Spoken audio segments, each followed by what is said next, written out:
فضلا وليس أمرا ادعمونا بلايك للفيديو واشتراك بالقناة. بالنسبة للمنتخب المغربي فهو يسير بشكل رائع في هذه التصفيات، وقد تمكن من تحقيق فوزين على التوالي بهدفين مقابل لا شيء أمام تنزانيا وهدفين مقابل هدف أمام زامبيا.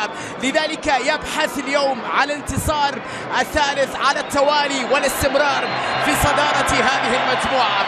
طاقم تحكيم غاني يدير أحداث هذه المباراة، بالتأكيد نتمنى له التوفيق في هذا اللقاء بقيادة الحكم دانيال لاريا، يساعد كواسي بروبي ورونالد دودو، بينما تشارلز بولو سيكون حكم رابع لهذه المباراة كأس العالم 2026. ارتجال لاعب أقصى اليسار، حكيمي في التغطية في التأمين، دياز إبراهيم أمام صافرة طبعا كانت قبل كل شيء، سبقت هذا كله للباحث عن هدفه الأول. اللمسة الأولى خطيرة ناحية تمريرة غائلة ومحاولة، ولا الله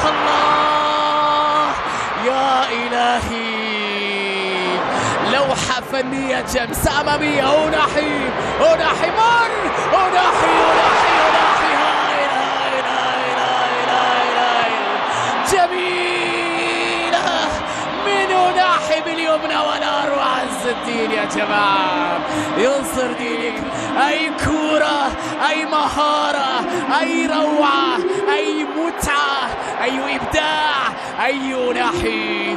الهدف الأول للمنتخب المغربي بعمل كبير، بمهارة عالية، بلمسة ساحرة، بقذيفة في الشباك، بكرة جميلة، بالعمل بين حلوة لأيوب ودياس انتظار بلمسة حكيمي قوية، ولكن أشرف زياش انتظار تمريرتين وثلاث وعادت وتسديدة وكرة الثاني للمغرب. نعم شادي رياض قلب المدافع إلى شباك المنتخب الكونغولي. هدف مغربي ثاني برواء كبيرة من شادي، هدف ثاني عن طريق رياض. المتعة الكروية مضمون الليلة مع فريق وليد الرقراقي بعد 2-0 في أقل من 20 دقيقة. شادي عادلي ارتباك دفاعي واضح، أخطاء دفاعية قاتلة واستغلال بمثالية بتألق وبحيل. حتى على اليمين حكيمي بلمسة لأيوب والثالث. يا ولد أي كورة وأي لعبة يا معلم. لمسة جميلة والمغرب جميلة والكورة ممتعة. حكيمي حطها وأيوب خلصها، والمباراة تقريبا انتهت.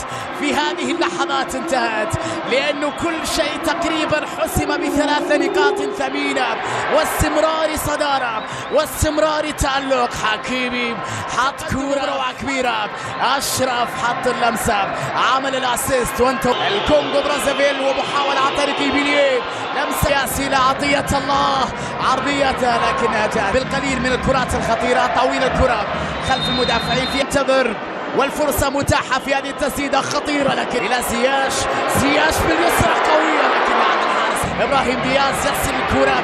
دياز يحاول داخل المنطقة لكن 20 كرة تصل أمامية مرة أخرى، لكن أيضا دياز بن صغير بلمسة. أيوب الونتوب التدخل نتمنى أن تتكرر من أي منتخب آخر أو من الله. إلياس تدخل بشكل مبالغ فيه، يسحق عليه انذار من زياش وناحي تسرع فيها شوي. ساعة المنتخب المغربي ساعي للوصول إلى جهة اليمنى بين حلوة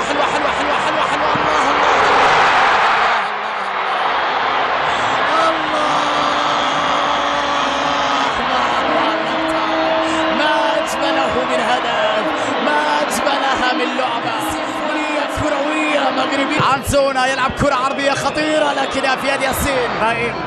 يحافظ على كورته طويلة لكنها صعبة بعيدة. إلياس بن صغير محاولة عطية الله، بعد ذلك لمصعد دياز محاولة لكنها لبور. عدى دياز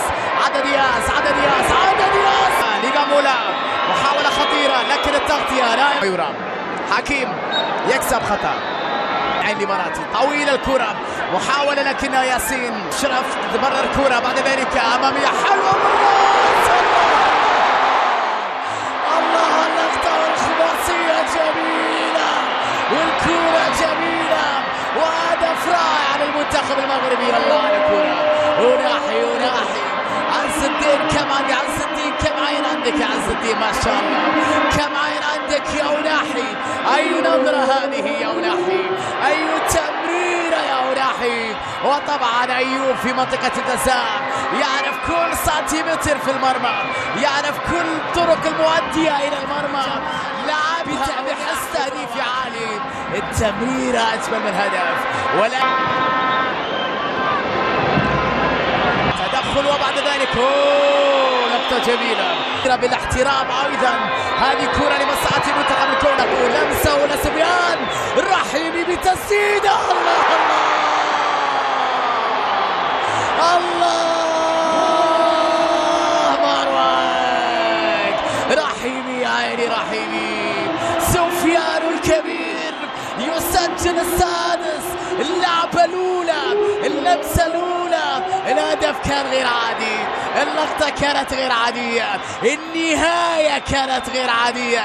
رحيمي أكل الأخضر واليابس في آسيا، في دوري أبطال آسيا هو الأفضل، والهدفات هذه الإمكانيات رفقة منتخب المغرب.